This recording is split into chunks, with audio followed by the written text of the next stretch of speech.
Welcome, everybody. I'm Shanta Devarajan, and here at Georgetown University, and I'm delighted to moderate this very interesting seminar in our Future Development series, a joint Center for Global Development and Georgetown University series that I run with my colleague, Arvind, who's online.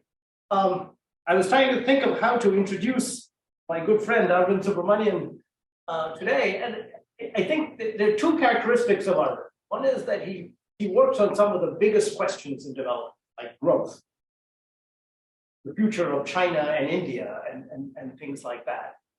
But he always approaches them in the most rigorous fashion. So we can be confident that it's not just reaching for the headlines. This is serious, rigorous research that is brought to bear on the problems of development.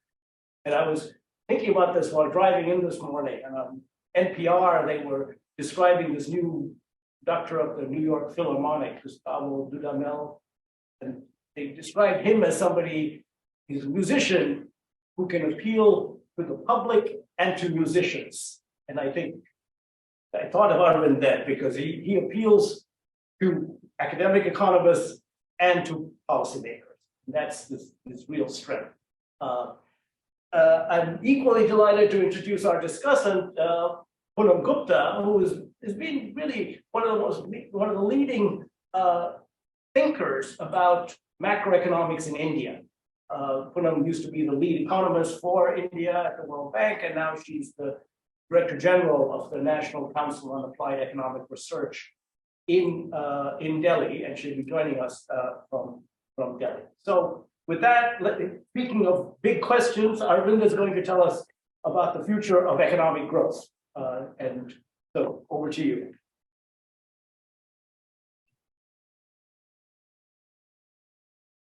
Can you hear me? Yeah. Shanta, thanks to you and Ranil for the kind introduction, and of course for introducing me to this, I should say, this seminar series run by the Sri Lankan Mafia, if I may say so. I've been a great admirer of both Ranil and Shanta's work over the years.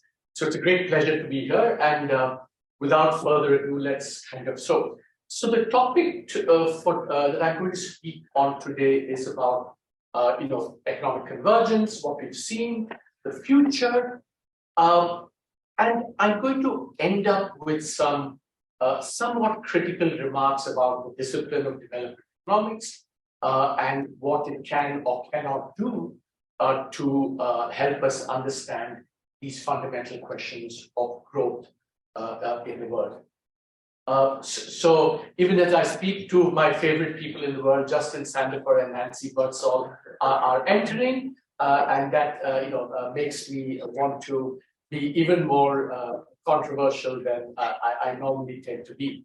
But I do want to tie together, hopefully, convergence, the academic side, and the discipline of development economics. So let me, that's why the topic is convergence and the role of development economics. I guess the starting point for any discussion of convergence are the great papers by Acemoglu, Johnson, Robinson, but also the paper by Lang, Divergence Big Time, where it basically says, since the Industrial Revolution, we saw rich countries pull away from poor countries. And of course, Acemoglu, Johnson, Robinson said that started 500 years ago, so we saw the reversal of fortune. But of course, post-World War II, you can see this is growth on the y-axis and initial income. Upward sloping line means there's divergence. But even post-war, I think we tend to forget that there was convergence, but it was selective. Southern Europe was recovering from the war. The East Asian tigers started making their mark, and we forget, and because Shanta here, I want to emphasize, two sub-Saharan African countries actually did start converging from fairly early on, Botswana and Mauritius, two of my favorite countries in the world, which we can talk about. But it was selective and scattered. I think I think it's Goodhart's law. When you say something is right, your policy instrument is right, it starts losing its effectiveness. So exactly when land, I think, probably put pen to paper, this whole thing started changing. And in a recent paper with Dev Patel, Justin, who's here, we document, I think, this actual complete reversal of the facts on convergence. And I want to highlight three of those facts, the many interesting facts. First, what we see that sometime around post late 80s, early 1990s, you do get convergence. So that is on average, developing countries start growing faster and start catching up with advanced economies. It's across the board, but it's still relatively weak in magnitude.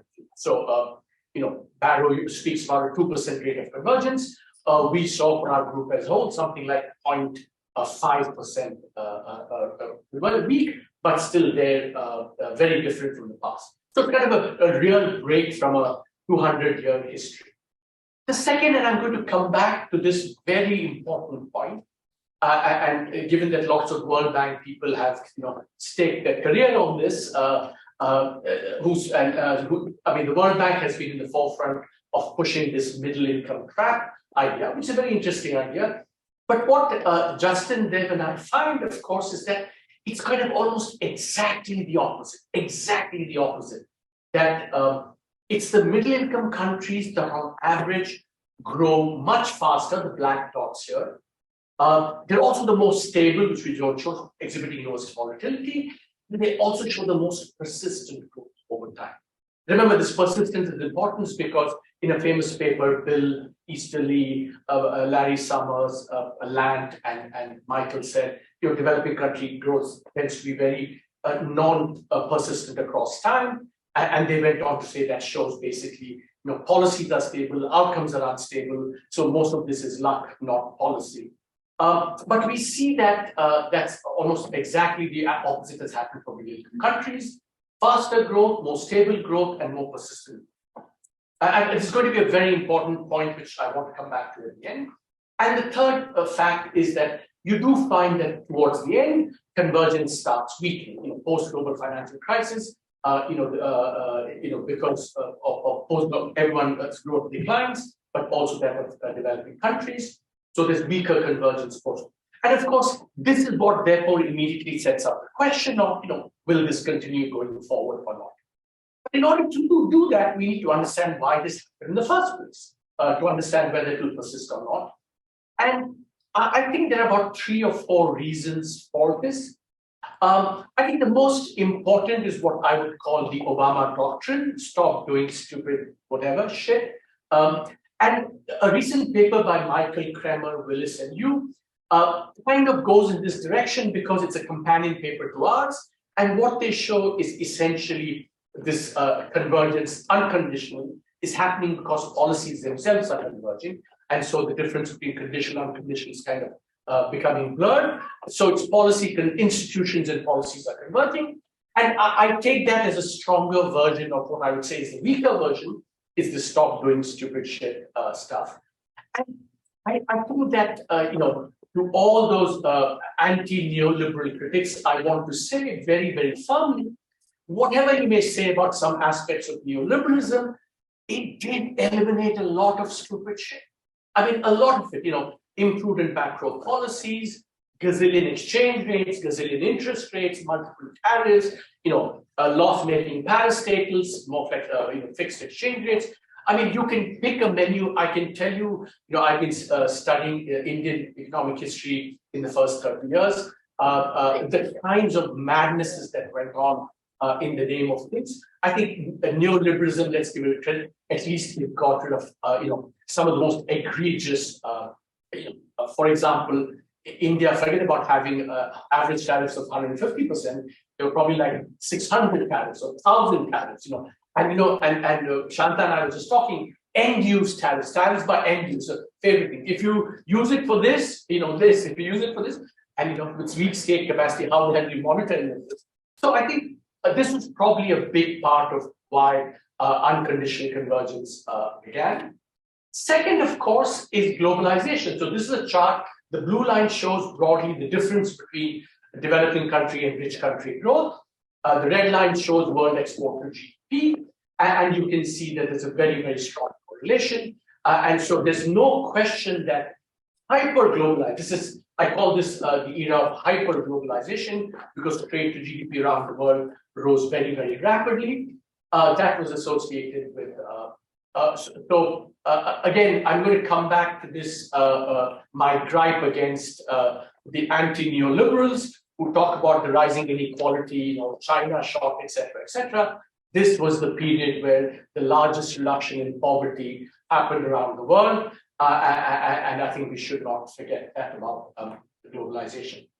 And then, of course, lots of other things happened. There was the great moderation of cheap finance. There's the whole China and the commodity cycle. Of course, China itself is part of this hyper-globalization story. So in some ways, there were internal factors, the Obama doctrine, and a series of very favorable external factors that contributed to convergence.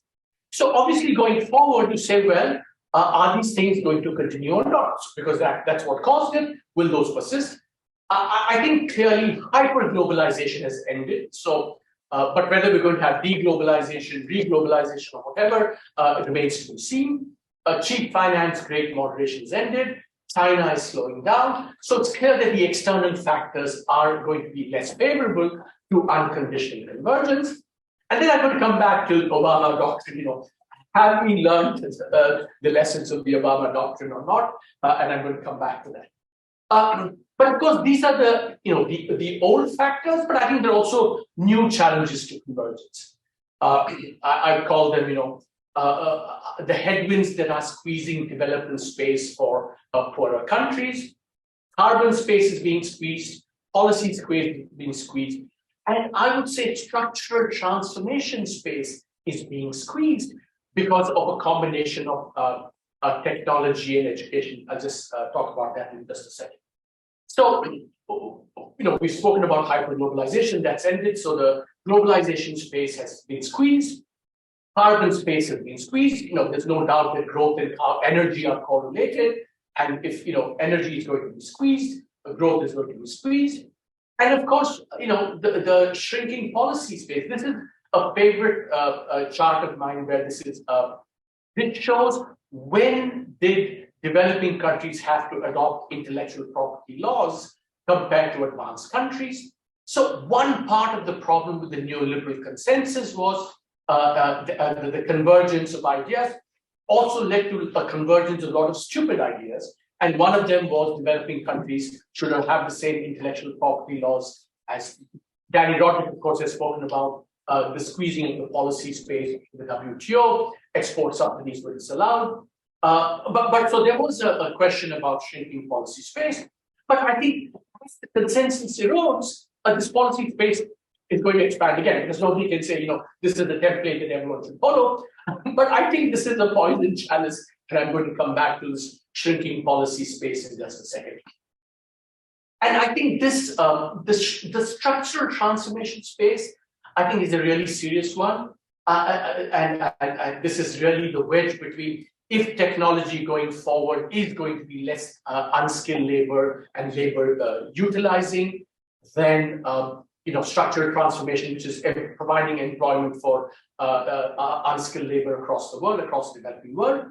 And I think it's aggravated by this, really excellent paper that Justin has done with Waters. On the right-hand side is the key chart. It shows basically that conditional literacy, conditional expected literacy, conditional on reaching grade 5 has been declining over time. This is declining over time.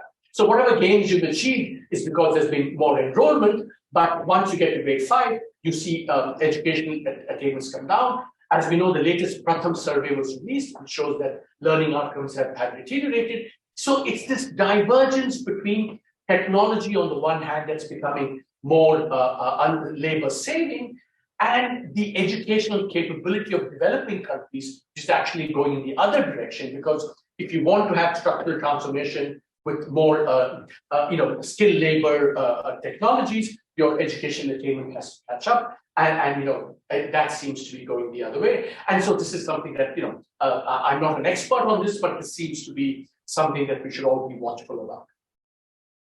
But of course, I think that one should not forget that in all of this, there are opportunities too. First opportunity, yes, this is a chart. Hyper-globalization has ended, but it's still not deglobalization. Services still growing slowly. So it's not all dark. And of course, China is vacating space. This shows China export space vacated by China. It's actually a paper that Shobhitra and I have done. Shobhitra is right here. Index of skill intensity. China is in fact vacating more space in unskilled intensive products. This is kind of the Lewis curve turning upward. It's creating possibilities. And of course, we know Vietnam and Bangladesh and Indonesia, even as we speak, are taking advantage. And of course, this China vacating space is now being added to with a vengeance for geopolitical reasons, where capital is leaving China. And that too, some countries are benefiting. Apple, for example, is now relocating in India. And I don't think this could have been possible had China not done all the crazy things it's been doing. So there are opportunities opening up, and I think this is something that we should get. On carbon, I think that a combination of technological progress and US policy, especially the Inflation Reduction Act, Chinese policy, what the reaction is going to elicit from the European Union. If we get a technology war, I say fantastic, because in developing countries, the only way to kind of combine the need for energy and yet meeting the emission thing is in fact to decouple energy from emissions. And the only way it's going to happen, and I say this, it is not going to happen through developing countries imposing carbon taxes. The US has decided it cannot afford to impose carbon taxes on political economy grounds. That's exactly how it's going to play out in India as well. But we're not going to get carbon taxes. But if renewable technology becomes cheaper, then that's the way to square the circle. In fact, I'm advising the government of Tamil Nadu in India, writing a report on how to facilitate a green transition. And it's become very clear that the only hope is to get renewable technology to be really financially viable and not just viable in social terms. So there are opportunities here as well. And let me dwell a little bit on the policy opportunities. So one would think that the breakdown of the consensus means, well, we all have more freedom to do what we want. And I'm going to kind of at least make the modest case that this is a poison chalice, because we are seeing this policy space being utilized in some very unfortunate ways. You take the return of macroeconomic policies. I don't have to tell you Sri Lanka, Shanta is the expert, Pakistan, Turkey, Argentina, they've gone backwards on macroeconomic policy. Around the world, and India is a great example, going backwards on inwardness. More protectionism, taking a leaf out of Korea 50 years ago, promoting internal champions. And of course, one of those champions has been introduced recently. And it shows you what happens when you kind of get into what I would call, and this is, I think, the real, what I would call what Land has this lovely expression, isomorphic mimicry. And a lot of that, I think there are isomorphism peddlers and in advanced countries, and they're eager mimics in developing countries. I think this is a deadly combination for developing country convergence. For example, in advanced countries, we said, oh, no problem as long as you can borrow in your own currency. Well, I would never give that advice to most emerging market countries. This I is less than G, lots of fiscal space. Olivier, George Culvin and I wrote a piece saying that that's not appropriate advice for developing countries because they actually have much less fiscal space. And to some extent, I think this is being proven right. To give you one Indian example, after the global financial crisis, everyone said, we must reflate the Great London Consensus. India did that kind of mindlessly. And because of that, we nearly got into a major financial crisis in 2013. And of course, now the next mantra, industrial policy, industrial policy, industrial policy is the mantra. They're doing industrial policy, so we must do industrial policy. And we're seeing this play out in many countries, including in India, where the policy may be the same, but the preconditions for doing that are very, very different. If Solandra fails in the US, who cares? It's a little bit of money down the drain. But if Adani fails in the US, in India, it has far more consequences. So I think this is something that I would be very wary of. So let me conclude, or the first set of conclusions. I'm less confident because of these headwinds, because of this, the isomorphic mimicry, etc. I'm less confident that broader convergence amongst countries will continue the way, Justin, Dave, and I documented. Unconditional convergence, broad-based, fast. Less confident about that because the external scenario has changed. Obama doctrine is being violated to some extent. I am less confident. What I'm more confident about is, of course, because of the opportunities being created, that there will still be selective convergence of countries that take advantage of these opportunities.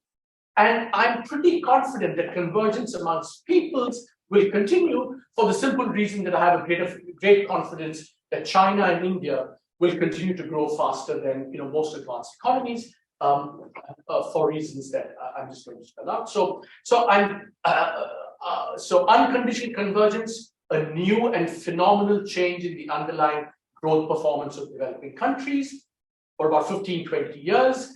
Hopefully it will continue, but the external conditions are not as propitious as they used to be. So the question is, what is the role of development economics in all this?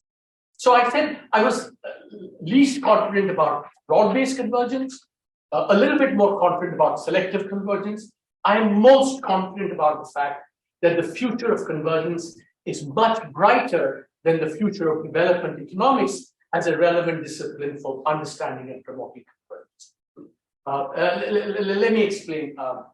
I'm going to caricature a little bit, so forgive me, but I just want to make a broader point.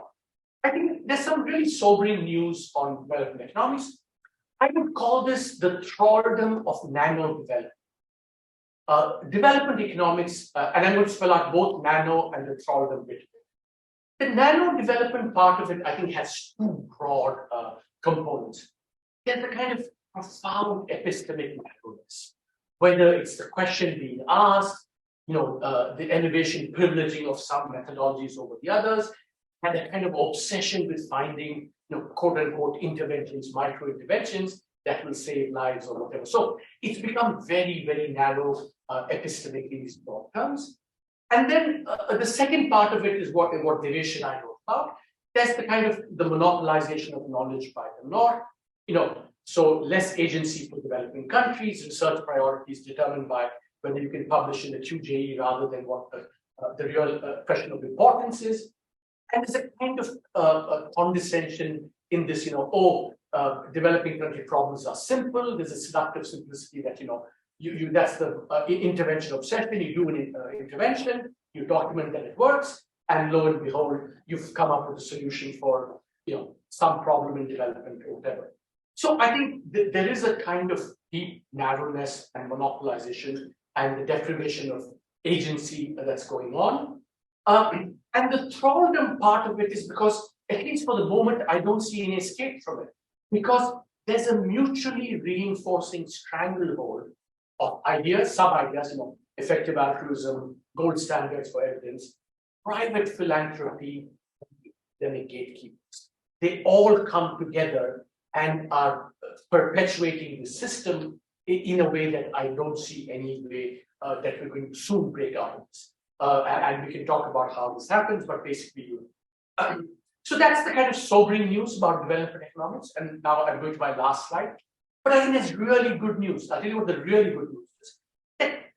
Having worked in Delhi, I know development is determined not on 19th Street or Seattle or Whitehall or the North Atlantic and Pacific seaboards or even on the Great Lakes. Development is determined around the world. And here, there's the really good news is, in fact, what I said, I'd come back to this, the breadth, pace, and persistence of middle-income success. Why is that important? It's important because basically what it says is that many policy makers around the world have kind of figured out the source of convergence. You know, there are going to be mistakes, there are going to be setbacks, but broadly over 25, 30, 35 years, you know, some of these countries at least have figured it out. In fact, I was talking this, I was this morning, I went back, Krugman, in fact, when he commented on the first version of the paper that Justin, Dev, and I wrote, he has a very nice explanation for the middle income trap, which goes something along these same lines, which is that, you know, if middle income success basically means that, you know, some countries have basically figured it out. So the good news is that, you know, they figured it out.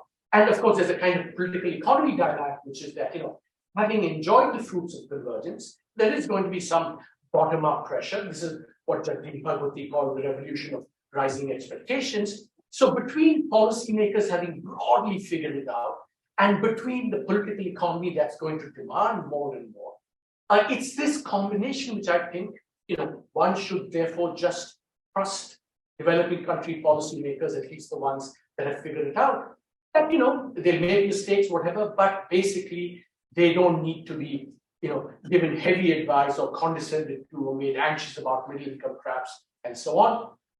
They'll do it, they'll get it done, trust them. But as long as they beware the trap of isomorphism, they should fall into the trap of isomorphism, and they should pretty much say, ignore the thraldom of nano development. I think the future of convergence, at least selective convergence, at least in many countries, is certainly not dark, perhaps even bright. Thank you. Hey. Thanks very much, Arvind. I am sure there'll be lots of questions, and will be the usually provocative speaker you are. Also want to thank you because some of the papers you refer to, students are reading in class, and they're right here, so they're going to ask you about it. Now let's turn to Poonam Gupta for her discussion remark. Poonam, over to you. Sure.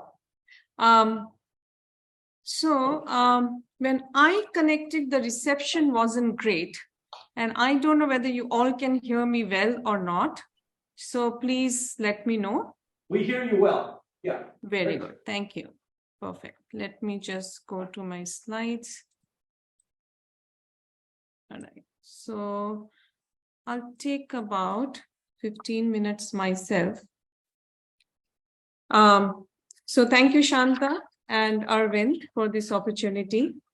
It's always a great pleasure to hear Arvind, and today was no exception. In fact, while waiting to get his slides to comment on, I also managed to read his 2021 paper co-authored with Dev Patel and Justice Sandifer. And my interpretation is that the presentation today is perhaps an update of the paper. It's a bit more nuanced and more relatable than the paper was.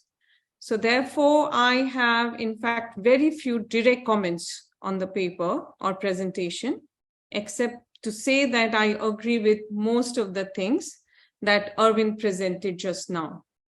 So in my 15 minutes, I'll talk about the divergence, continued divergence that Arvind talked about, and I'll just show it how it has evolved over time and how it may continue to evolve during coming years.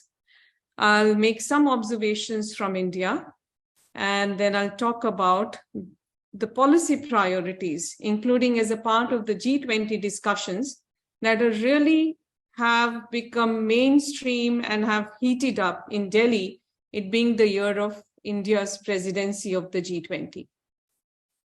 So continued divergence, what I have done is I have looked at actually, sorry, just let me go back to, very simply, just looked at GDP per capita of low-income countries as a percentage of the GDP per capita of a middle-income country. So this ratio has been declining over time, which means that low-income countries are not converging to the levels of a middle-income country. And again, as Arvind mentioned, that some parts of the universe are converging, and that convergence is absolutely seen in the middle-income countries. So per capita income of a middle-income country as a percentage of the per capita income of a high-income country has been increasing, but it's a very slow pace of convergence. Again, something that Arvind mentioned. So whether one calls it a trap or a trampoline is really in the eyes of the beholder. If convergence happens at this pace, I don't know what to make of it. Now, in these simple calculations, the country sample is not fixed. We have just taken the definition of these countries from the World Bank. And I think the samples are fluid, countries move in and move out, but I don't think that's a big caveat. So what is the future going to be like? There are many challenges that have built up over time and now have taken really very significant proportions, in the sense that policy room to spur growth is very limited around the world, irrespective of what income level we are looking at. Inflation rates have been very high. The IMF projects that they will decline, but only to about 6.5% in 2023, only to about 4.5% in 2024, which means that monetary policies are going to remain tight. And the question is, what happens when inflation rates come and settle down at a level lower than what we are seeing today, but still above the inflation targeting levels across countries, or above whatever the comfortable levels are. So does it mean that monetary policies are going to remain tight for a very long time? Global trade outlook and investment sentiments have remained dented and are likely to remain so, perhaps for a few more years.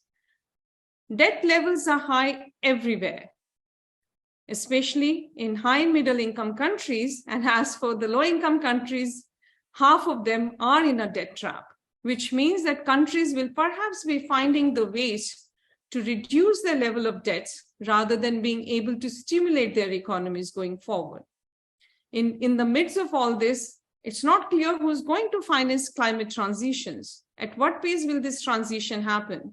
Now, sitting in a developing country currently for the past year and a half, these discussions seem really, kind of stuck. The talks of carbon tax, but where is the room to impose any more kind of tax?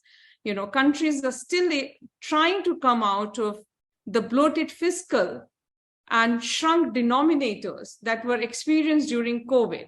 So who will finance climate transition, and what impact will it continue to have on growth going forward? Now, one bright spot has been that banking and non-banking financial firms have been doing well. But for how long? Especially if the interest rates remain high for long, will we see another element of stress coming out of this segment of the economy, and what implications will it have? So the point being that the global growth is likely to remain subdued. And the question is, how will convergence shape up when growth itself is subdued? So my reading of the data is that convergence was faster, as Arvind mentioned, when global growth was picking up, when global growth was high, so that many more countries could benefit from it. So as I said, low-income countries, half of them are already in debt distress.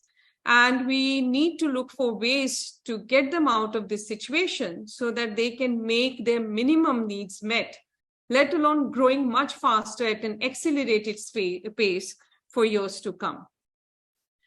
So where is India's growth experience in all this? And I have two main takes on it. First one is, of course, the Indian economy has grown consistently over the past 3.5 decades.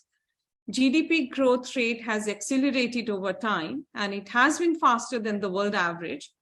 which technically results into convergence. So Indian economy has been converging to higher income levels. Growth has been diversified across sectors and states, and this growth has occurred while retaining macroeconomic stability, robust current account deficits, manageable inflation under an inflation targeting framework, so far sustainable debt and deficit levels, and banking sector stability. So, as I said, the outcome is that GDP per capita of income as a percentage of the GDP per capita income of a high income country has been increasing, but it's a very slow pace of increase. And the fact of the matter is that India's GDP per capita is still only 4.5% of that of a rich country. So the pace of catch-up is slow, is not good enough. Another interesting phenomenon is that while India as a country is growing at an accelerated pace, there's divergence at the state level. Richer states are growing faster than the poorer states. So what we have here is the per capita income of the bottom 4 states as a percentage of the top 4 states. And this ratio has been declining consistently and is in the latest year available, it's only 17%. Yet another part of this puzzle is that while income levels across Indian states have been diverging, there has been a whole lot of convergence on all kinds of socio-economic indicators of health, education, infrastructure, finance, access to financial services, electricity, roads, and so on and so forth. So what I'm showing here are some of those indicators. These are health-related and education-related indicators, but you can literally look at many different kinds. Here we have access to infrastructure, and there is very, very strong convergence. So the question then arises that if income is diverging, but consumption is converging, then what does it mean? And should the focus on policy making be really converging incomes or converging consumptions, which is happening?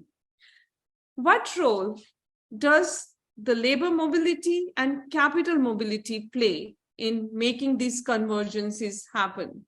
So labor moves on its own, which has been the case that labor has been moving out of low-income countries, low-income states to higher income states. Capital mobility is limited. It's not moving to low-income states.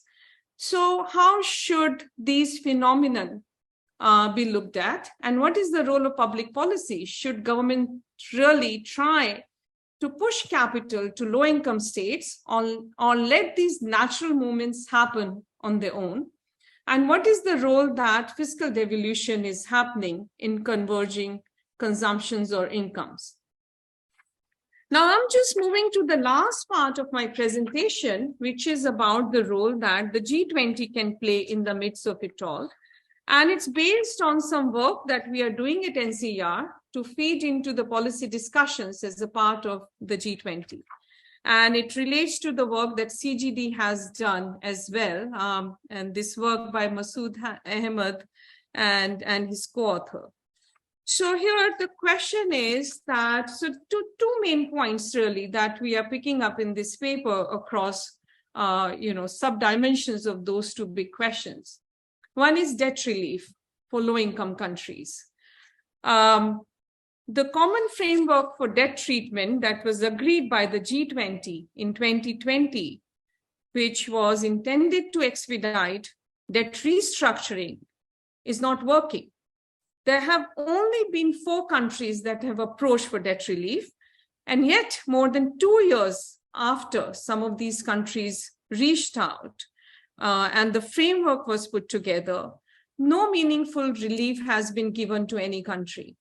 So what should then be the prognosis for absolute growth rates for these countries, let alone convergence? And there are important issues to be discussed here because bulk of this credit that low-income countries owe, bilateral credit that is. The largest chunk is multilateral credit that we are not even talking about, and I think needs to be discussed. So bulk of this credit is owed to G20 countries, and there are some of the largest creditor countries here, which have not been as proactive. So what should be done about it? Just to sum it all up, at a broad level, I agree income levels have not been converging. Wherever convergence has taken place, it's at a very slow pace, not good enough. Next few years are going to be challenging for global growth, and therefore for convergence, due to significantly higher debt levels than in the past, high inflation and tight monetary policies, and perhaps new forms in which some of these macro challenges will emerge, and possibly on the financial sector side. So we need to steer these discussions from being an academic discussion towards fairer global policy interventions and mechanisms. We need to discuss the role of migration, movement of capital and technology, climate transitions, debt solvency, and spillovers of inflation and monetary policy to emerging markets which have converged during the past couple of decades, but these spillovers can impact their growth prospects as well. Some of these discussions we are trying to make a part of the G20, and these should become a part of other forums as well.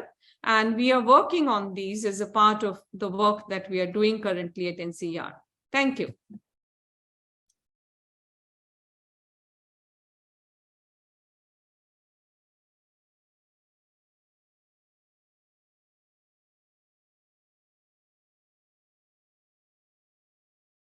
We're muted for Okay. that presentation. Thank you very much, Poonam, for a very insightful discussion, as well as for keeping to time. So we have time for questions. I had neglected to find out how we're going to take questions from the online audience. That Ranil is going to do that, or We have a question. Can give it to you here. We can achieve higher social welfare and lower incomes than ever before. Should income convergence still be our primary focus? Ranil. And if you would like to. yeah. So Arvind, why don't you take that? Let's bring our chairs out here. Just sit and talk. Yeah, sorry, could you just, shall I just repeat the question for others? The question was, we are achieving convergence in social welfare. So why bother about income convergence, right? I think I disagree with both state parts of that. We are not achieving convergence in social welfare. Just to give you one example that I'm familiar with, it's true that, for example, we see convergence in life expectancy, and we see convergence in enrollment. So we say, health, education converging. But if you look at, nutrition or heights, you don't see convergence. If you take similarly learning, you don't see convergence. So it's not at all clear to me that, in some meaningful way, in ways that really matter, we are achieving convergence. But, that's kind of obviously debatable.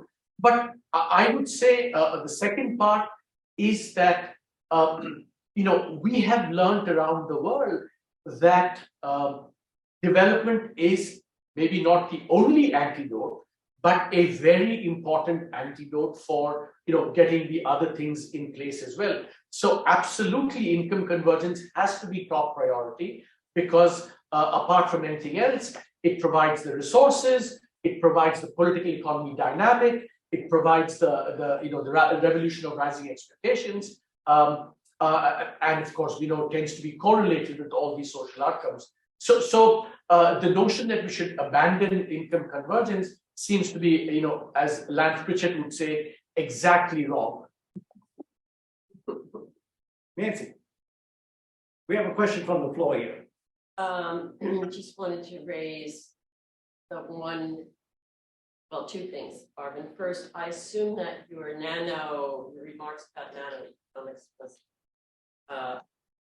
a sort of dig at the smallness of many randomized controlled trial kinds of things, but you could clarify that. More interesting or important is, and Shanta might answer this too, Africa. Where also I want to say, the talk was great, and thank you to Poonam as well.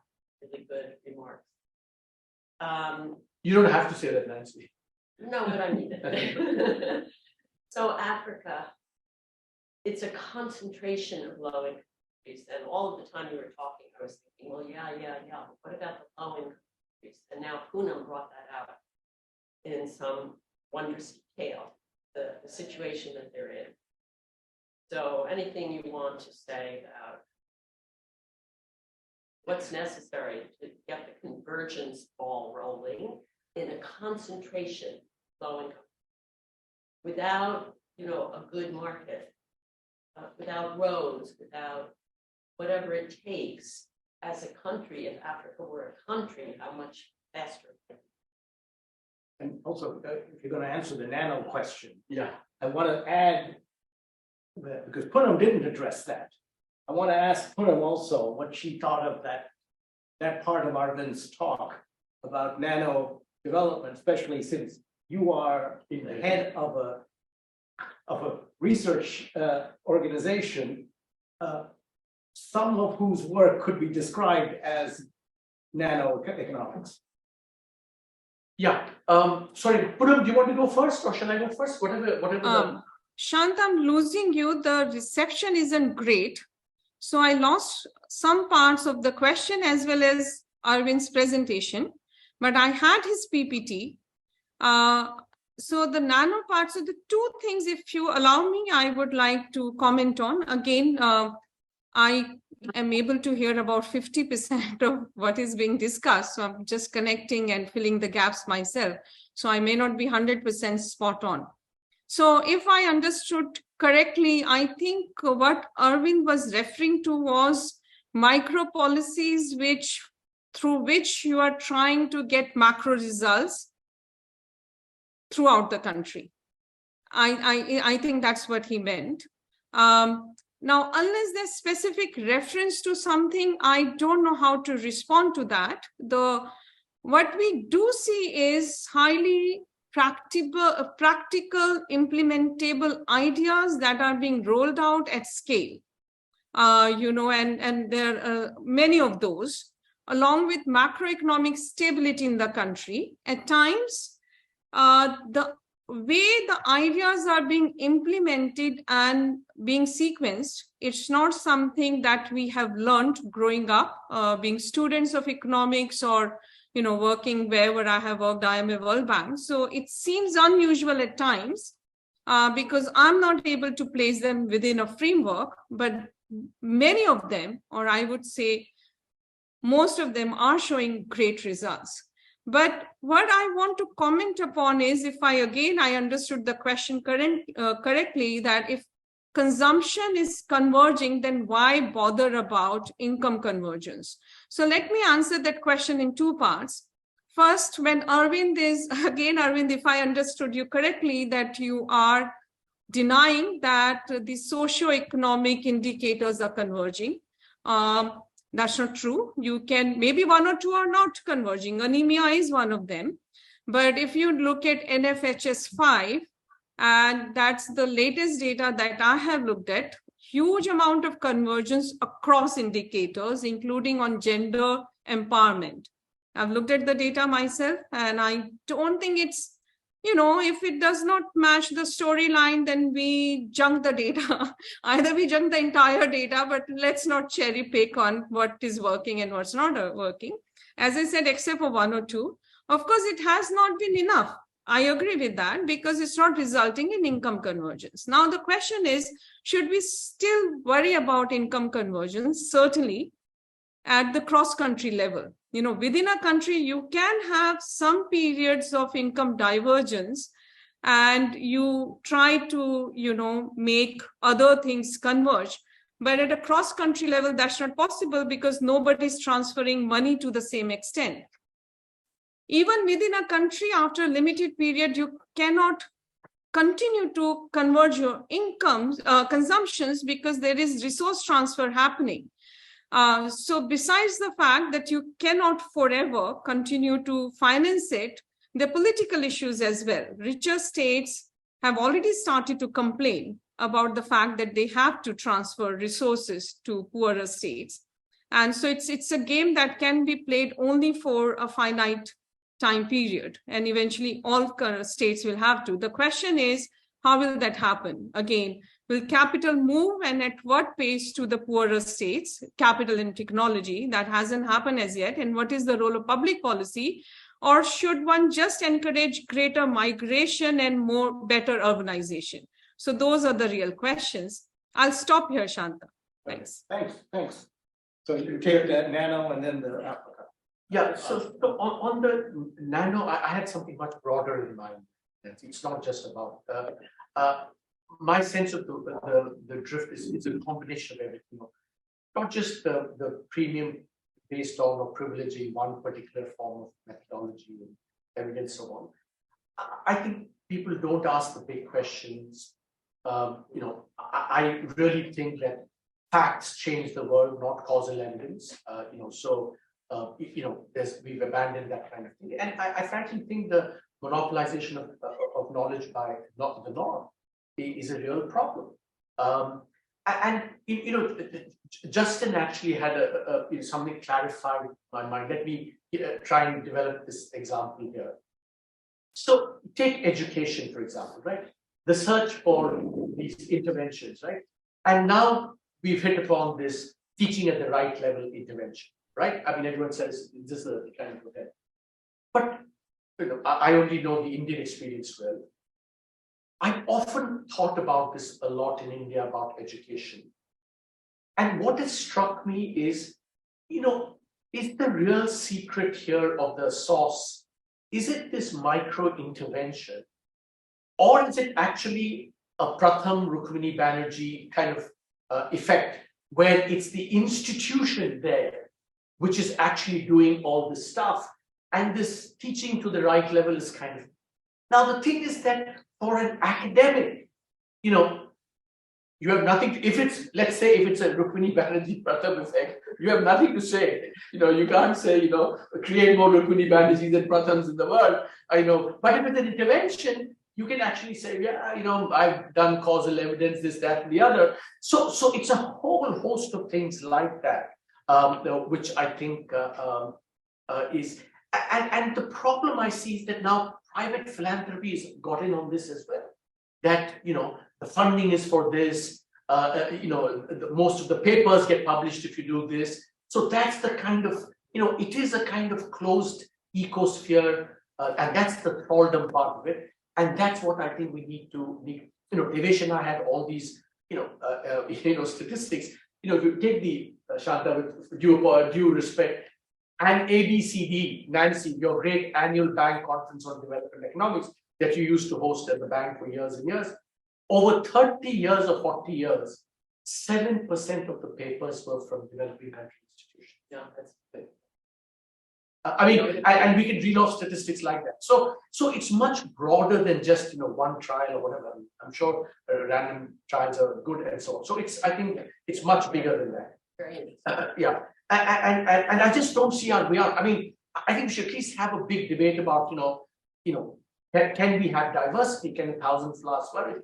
But in a serious sense, with as much academic validity, legitimacy, respectability as some of these other things that we do. On sub-Saharan Africa, very good point, because after all, consistent with my thing, somehow that sauce, what Krugman called the it of convergence, has escaped. But I would say a couple of things here, and in a sense, that's why I highlighted Botswana and Mauritius, right? I mean, there's nothing about whatever middle-income countries that's or whatever the Asian countries that they know better, whatever. The point is we've had successes, but I think my bigger point would be that to the extent that they haven't figured it out, nobody can help. Certainly sitting on 19th Street or whatever, you're not going to help.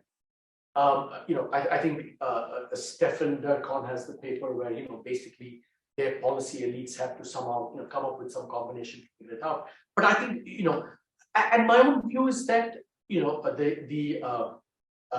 aid part of it and the natural resource part of it, these don't help beyond maybe very little. Maybe that's where I think the idea that maybe since we can't do anything about convergence, let's just write checks and at least ensure that the first part of the question, consumption, social welfare, whatever, those things can improve. Maybe that's what outsiders can do, but I don't think outsiders can figure out the source of convergence if they can't. So your facts are absolutely right, Nancy, but they have to figure it out. No, I would just add, reinforce what you said. Clearly, the failure of the low-income countries in Africa is exactly the other side of what you were talking about in terms of Isomorphic mimicry. well, and doing the silly things, Yeah. The Obama which have persisted for so long, including multiple exchange rates and price controls and everything else. And I think the fundamental point there is governance. What Africa has failed to do is actually get the voice of the people, that second part of what you were talking about in middle income countries, that people's expectations actually get translated into economic policy, that the policymaker. And there, I would say that both aid and natural resources have not helped. Yeah, exactly. And Shanta, I would just say there are two parts of that. One is the bottoms up people, whatever, right? But there is elites do matter a lot in policy making, right? There's no, I think, denying that. And that part also hasn't, so on both sides, it has to be figured out. And, people dismiss the Botswana and Mauritius things. I would actually argue that Botswana and Mauritius are classic sub-Saharan African countries with, lots of similarities. And this is a fact that people miss. I'm not, it's not subject to RCP standards of evidence. The only two long-term successes in sub-Saharan Africa have been the two uninterrupted democracies. Yeah. No, there's no question that has been part of it. Now, where I would deviate slightly from you to say that there's nothing we as outsiders can do. Exactly. Yeah, but that's what that was not what. No, because I think there is something that it doesn't get enough play. Going back to Stefan Durkheim's point about the elites being able to reach a bargain, we can help strengthen the economic capacity of those elites. And I think I would point to the African Economic Research Consortium, which is very successful, 30-year, it's been around 30 plus years, training African economists in research. Many of them have since gotten high positions in government, governors of central bank, minister of finance. But the most important thing is at the next level, the senior technocrats, secretary of finance, is actually an economist now in many of these countries, rather than the brother-in-law of the president. And so we actually created an ethic where you need to have these people, the elite. They are elites, no question about that, but they're actually well-trained elites. That's what we try to do here at Georgetown, is train some of them too. Yeah, and if I can just make one quick comment, because I've been thinking about this for years and I've never found a way to write the right people. But why not put more aid money in think tanks, creating them, supporting them, popping up salaries so they could compete with the Washington institutions for the best scholars? Let the best people go home. That's a way to think about it, because exactly what you're saying. But anyway, let's not diverge too much from convergence and lack of convergence. Okay, there's more questions, right?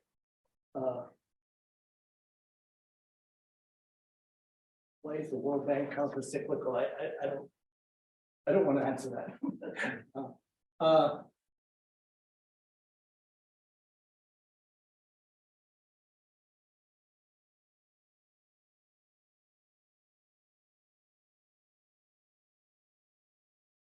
That one, interesting question. Okay, what did you take that one? You want to? Can you read it? Yeah, it's a bit long and. I think the part climate will induce greater shocks and disrupt growth episodes. Absolutely, I think there's no, the great tragedy of this is that the people who will get hurt the most by climate change are the least able to. That point is well taken. But this is I think the interesting part of the question also. With the necessary investment in the green transition, developing countries can enjoy low cost and ultimately abundant energy as the marginal cost of electricity approaches zero. Now, I've been grappling with this question quite a bit in my capacity as, writing this, advising the government of Tamil Nadu on this whole green energy transition and power reform. Now, I think one of the interesting things, of course, is that we know that developing countries subsidize, carbon because of their subsidies, right? But in India, it takes a slightly different form. Actually, some forms of carbon are heavily taxed, like petroleum and things. It's power that's, you have like a negative carbon tax of a huge amount. And there is no, and this is done by, in India, power prices are set, power is a state subject and are set by the states. And almost every state subsidizes power. Most states give power free for agriculture. And in the state of Tamil Nadu, actually, middle and upper income households also receive a subsidy. So that's why I don't think that we're going to get massive price reform to do this. So which comes to then green energy. Now, it will definitely take a lot of investment. There's no doubt about it, right? Because you need to, just to give you one example, grid stability, when you have more and more green energy, managing the grid and grid stability is actually very, very tricky, very difficult and costly. So you need a whole bunch of financial, finance, you need a lot of finance. But coming back to Shanta's point, I mean, you need massive governance reform of these institutions. The companies, they call it discoms in India. Many of them are, bywords for inefficiency and corruption and so on. So in some ways, the same challenges of convergence are the challenges that are going to affect, the green energy transition as well. So there's no kind of, the only difference, of course, the big difference is that technological change has made it possible to be able to do this easier than before. And that's why I'm a big fan of the Inflation Reduction Act. I want a subsidy war between the US and Europe. I want these renewables prices to come down. And at some stage, if these things come down sufficiently enough, it will require less governance reform, less political economy, to do the transition. Yeah. The one thing I would add to that, because you said there's no hope of a carbon tax in India, which is correct, I think. And the reason is because the beneficiaries of the carbon tax in India are a bunch of non-Indians, the rest of the world. And the cost is being paid by. No, Shanta, I kind of a little bit disagree because look, we are not even charging in a way equal to the domestic private cost, domestic social cost. Forget about the international social cost. Okay. We're not even reached that. No, that's where I was going, because I think in one particular case, which is coal, the burden of coal is actually local. Not global. Correct. Exactly. And they've done these calculations. Exactly. But even that we don't price. Right. No. And so you can get rid of coal and just help Indian people better. They'll be better off. They'll be better off. The externality, the health externality of coal is bigger than the carbon. But Shanta, but this is the frustrating part. That we've known this for 40 years. Yeah. And the political economy of that hasn't changed one iota. And that's why I'm saying the only way it can change is if renewables become genuinely competitive vis-a-vis coal. That's the only way change happens. Well, in the US. I mean, let me you subsidize the green. Yeah. You can't tax the dirty, but you can subsidize. And that's where we're going to go as well. More. Yeah, remember, I think the parallel between the US and India is that, think of the political order of the US. Basically, people said carbon tax hardship is just a bad political narrative. That's what's changed the political economy. That's why you've got it. And it's the same thing there. You're not going to tax. You want a growth story rather than a hardship story. So the state of Tamil Nadu is actually locationally has great advantages on solar and wind. And so that's going to be the kind of, so you have to spin, not sort of spin, you've got to tell and convince people that there's a growth story and a structural transformation story around green. That's going to have much more thing than saying, eliminate carbon subsidies. Okay, there's a question. Would someone please comment on the alleged club convergence of regions within countries like India and China? I think Poonam actually referred to this of the Indian states. And actually, I would add one comment or question within that. You did say that there was divergence in per capita income across states, But on social indicators. But I'm not sure even in social indicators if you look at the quality of education, the learning outcomes. That's what I was. That was what I was saying. By the way, China, in terms of actually, we have Soumitra, who's the expert. He's just done a big paper on convergence within countries. And what's the finding, Soumitra? So broadly, you don't see convergence for most countries in the world. We have in our sample 40 odd countries. You don't even see convergence between cities of countries. Not only is it like Maharashtra not converging to West Bengal, Calcutta is not converging to Bombay as well, and that's a robust fact throughout. And one feature that is kind of driving this is that growth is more driven by agglomeration. It's all service driven, and some cities are just driving growth. One thing that we missed on India here is that unlike in most countries, so in the US, if growth is being driven by New York, population very quickly moves to New York. India is a massive outlier in this landscape.